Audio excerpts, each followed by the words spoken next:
السلام علیکم ورحمۃ اللہ وبرکاتہ۔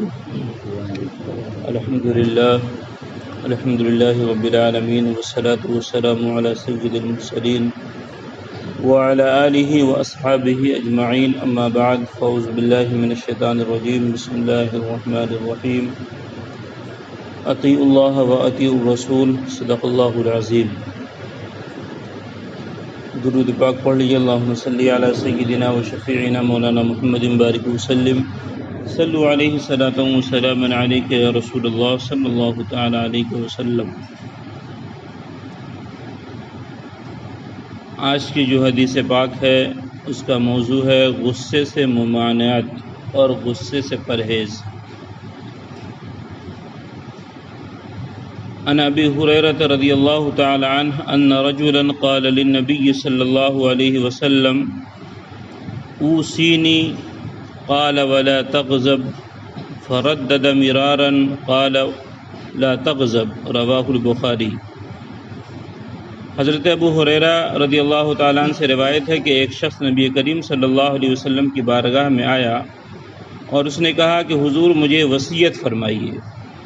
اوصینی، آپ مجھے وصیت فرمائیے۔ آپ صلی اللہ علیہ وسلم نے ارشاد فرمایا کہ غصہ نہ کیا کرو۔ صرف ایک حدیث پاک کا جو اصل لفظ ہے وہ کیا ہے؟ صرف اتنا ہی ہے، بہت چھوٹی حدیث ہے، لا تغضب، بس۔ پھر اس شخص نے اپنی بات کئی بار دہرائی تو آپ صلی اللہ علیہ وسلم نے فرمایا غصہ نہ کیا کرو۔ فردد مرارن، حدیث پاک میں کہ اس نے کئی بار یہ بات دہرائی کہ حضور آپ مجھے کچھ وصیت کر دیجئے، اے حضور آپ مجھے کچھ وصیت کر دیجئے، تو آپ نے کیا فرمایا؟ لا تغضب، غصہ نہ کیا کرو۔ دیکھیں حدیث پاک میں آپ دیکھیں گے اور سنتے بھی ہوں گے کہ اللہ کے رسول صلی اللہ علیہ وسلم نے کئی دفعہ ایسا ہوا کہ ایک ہی سوال ہوا ہے اور اس کا جواب مختلف لوگوں کو آپ نے مختلف دیا ہے۔ تو بعض دفعہ یہ شبہ پیدا ہوتا ہے کہ سوال ایک ہے، اس کا جواب مختلف کیسے ہے؟ تو بھائی آپ دنیاوی زندگی میں بھی دیکھ لیجئے کہ ایک سوال کا آنسر جو ہوتا ہے، ایک کوشچن کا آنسر بہت سارے ہو سکتے ہیں، یہ تو آپ جانتے ہیں۔ اور حدیث پاک میں ایسا ہے کہ نبی کریم صلی اللہ علیہ وسلم سوال تو ایک ہوتا تھا، لیکن آپ جب جواب دیتے تھے تو اس شخص کے حالت کو دیکھ کے جواب دیتے تھے کہ یہ شخص مجھے کس حالت میں سوال پوچھ رہا ہے نا۔ جس شخص کی جیسی حالت ہوتی اس شخص کے اس حالت کے حساب سے، اس سچویشن کے حساب سے آپ اس کو رسپانس کرتے اور اس کا آپ جواب ارشاد فرماتے۔ تو یہ بات مطلب اس سے یہ بات سمجھ میں آتی ہے کہ ہر شخص کو جواب کا مطلب یہ ہے کہ جواب تو ہر شخص کے لیے ہے، لیکن سب کا جواب ایک نہیں ہوتا تھا، الگ الگ ہوتا تھا، وہ آدمی اور پوچھنے والے شخص کے مطابق ہوتا تھا۔ تو اب ظاہر سی بات ہے جس شخص نے سوال کیا تھا اللہ کے رسول نے اس کی نفسیات کو سمجھ لیا تھا کہ اس کے پوچھنے کا مقصد کیا ہے اور اس کے کہنے کا مقصد کیا ہے کہ حضور مجھے نصیحت کیجیے۔ تو چونکہ وہ آدمی بار بار غصہ کرتا تھا، اس لیے آپ نے اس کو نصیحت کیا فرمائی کہ تم غصہ نہ کیا کرو۔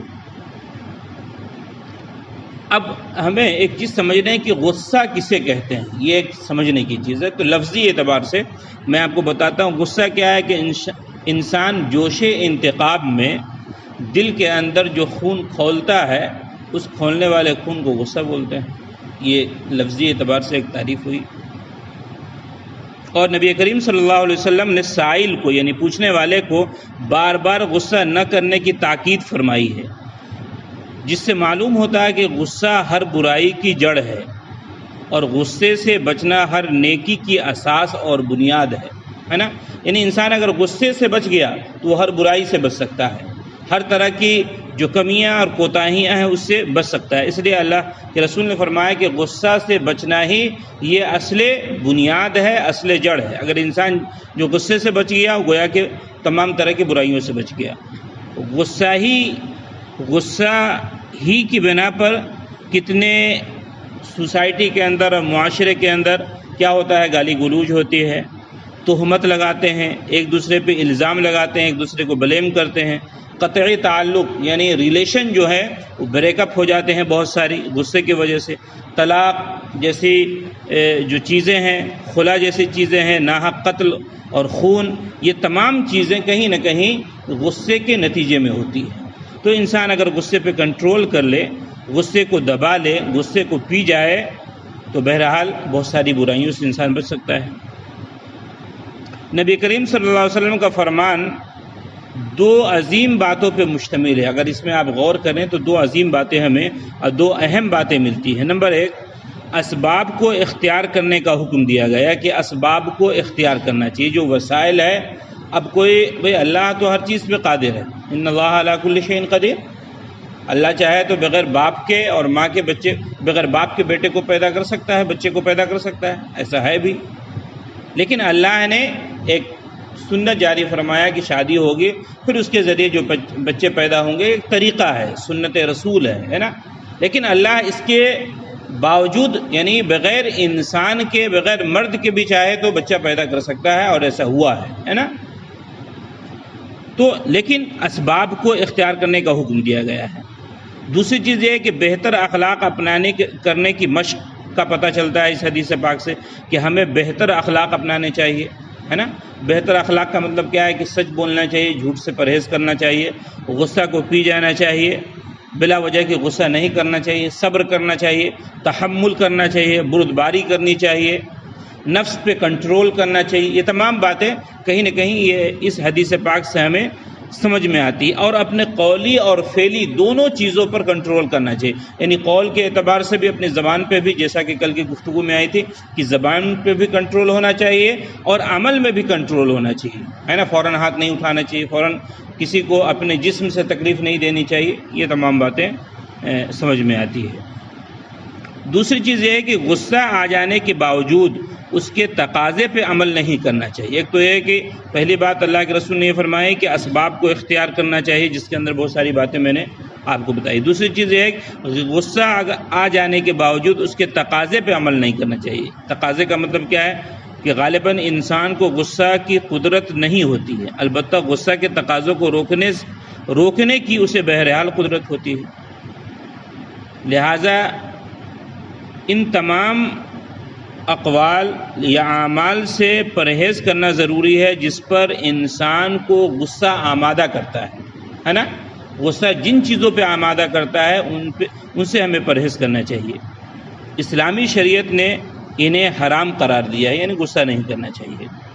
غصہ کا علاج غصہ آنے سے پہلے یہ ہے کہ آدمی اپنے نفس کو صبر و تحمل کا عادی اور پابند بنائے۔ غصہ سے پہلے کا یہ ہے کہ انسان اپنے آپ کو اپنے نفس کو صبر کا عادی بنائے، اپنے آپ کو تحمل اور بردباری سے لیس کرے۔ یہ غصہ سے پہلے آنے کا علاج ہے۔ اب اگر غصہ آ جائے تو اس سے کیسے بچائے، اس کو کیسے دور کیا جائے، اس کے تعلق سے بھی اسلامی شریعت ہمیں رہنمائی کرتی ہے۔ پہلی چیز تو یہ ہے کہ غصہ پی جانے کی فضیلت کو یاد کرنا۔ اللہ نے خود کلام مجید میں ارشاد فرمایا ہے وَالْكَاظِمِينَ الْغَيْظَ وَالْعَافِينَ عَنِ النَّاسِ وَاللَّهُ يُحِبُّ الْمُحْسِنِينَ، ہے نا۔ وَالْكَاظِمِينَ الْغَيْظَ وَالْعَافِينَ عَنِ النَّاسِ، کہ جب انسان کو غصہ آئے تو غصے کو پی جانا چاہیے۔ وَالْعَافِينَ عَنِ النَّاسِ، اور لوگوں کو معاف کر دینا چاہیے۔ وَاللَّهُ يُحِبُّ الْمُحْسِنِينَ، جس کے اندر یہ دو صفتیں ہوں گی، اللہ فرماتا ہے اللہ احسان کرنے والے کو پسند کرتا ہے۔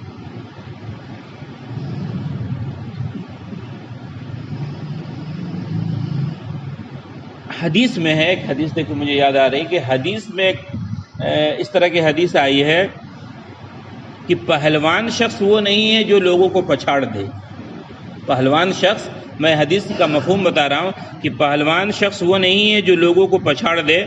حقیقی پہلوان وہ ہے جو غصے کے وقت اپنے آپ پہ صبر کر لے جائے، اپنے آپ پر، اپنے نفس پہ کنٹرول کر لے جائے۔ یہ نبی کریم صلی اللہ علیہ وسلم نے ایک حدیث پاک میں اس طرح فرمایا ہے۔ بہادری جسمانی قوت سے نہیں بلکہ دماغی قوت سے پیدا ہوتی ہے۔ جو شخص حالت غضب میں بھی اپنے آپ کو حق کا پابند رکھتا ہے وہی اصل بہادر ہے۔ یہ بھی نبی کریم صلی اللہ علیہ وسلم کا ارشاد ہے۔ اور غصہ آنے کے بعد اس کو ختم کرنے کی پہلی چیز تو اللہ کے رسول نے یہ فرمایا کہ غصہ کو پی جائے، جیسا کہ اللہ کا ارشاد۔ اور دوسری چیز ہے کہ شیطان مردود سے پناہ طلب کرنی چاہیے، اور ایسے موقع پہ حدیث پاک میں آتا ہے کہ اعوذ باللہ من الشیطان الرجیم پڑھنا چاہیے۔ تیسرا طریقہ یہ ہے کہ غصہ اگر آ جائے، آ ہی گیا ہے، انسان ہے ہم، تو غصہ کو ختم کرنے کا ایک طریقہ ہے کہ انسان وضو کر لے۔ اور غصہ کو ایک ختم کرنے کا ایک طریقہ یہ ہے کہ اگر انسان بیٹھے میں غصہ ہے تو کھڑا ہو جائے، اور کھڑا ہے تو بیٹھ جائے۔ یہ تمام چیزیں جو ہیں ہمیں اسلامی شریعت ہمیں ان چیزوں کی رہنمائی کرتی ہے۔ اللہ تعالی ہمیں غصہ سے بچائے، اور اگر غصہ آ جائے تو اس پہ کنٹرول کرنے کی توفیق و رفیق عطا فرمائے۔ الہ العالمین جو حدیث پاک میں اور باتیں ہوئیں، الہ العالمین ہمیں ان پر عمل کرنے کی توفیق و رفیق عطا فرما، اور ان کو اپنے عملی زندگی میں کہیں نہ کہیں لاگو کرنے کی توفیق و رفیق عطا فرما۔ وصلی اللہ تعالی علی خیر خلقہ محمد وعلی آلہ واصحابہ اجمعین برحمتہ اللہ۔